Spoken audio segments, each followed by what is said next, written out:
Gérard, vous êtes fan de la reine, ça on le Oui, sait. moi j'aime beaucoup. Bon, Et donc vous avez profité de l'occasion pour je vous ai essayé de vous trouver des bouquins qui a un trait quand même avec cette émission. Et je vous trouvais, ça vient de paraître aux éditions Les Escales, c'est Dame d'honneur de Anne Glenconner.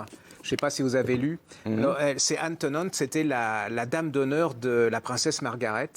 Et alors, c'était une amie d'enfance de la reine. Ils ont passé avec la princesse Margaret. Alors, elle s'est mariée, enfin, elle a une vie absolument incroyable.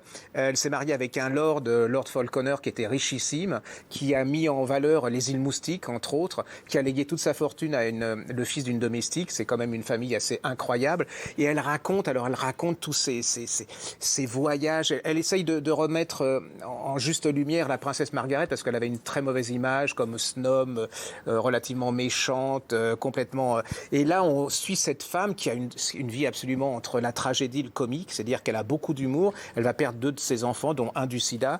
Et elle va raconter la princesse Margaret.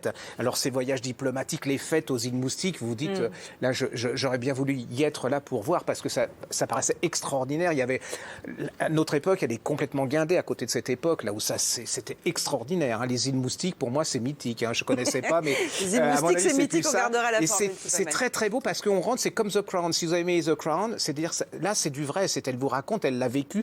Et il y a la fin de la princesse Margaret qui est absolument tragique, quand on voit cette femme qui est presque seule, qui se replie sur elle-même, qui a une suite d'AVC, qui va finir aveugle.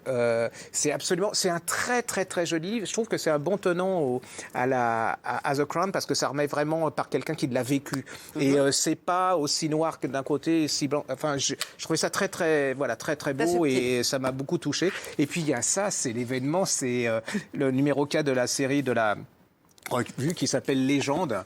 Alors regardez ça, c'est absolument extraordinaire, et c'est consacré. Alors il y a les grands écrivains qui parlent, qui ont fait des articles, et alors vous avez tout, la reine, voilà. Les photos sont magnifiques. Ah oui, absolument, c'est plein d'articles sur la reine au fur et à mesure de sa vie.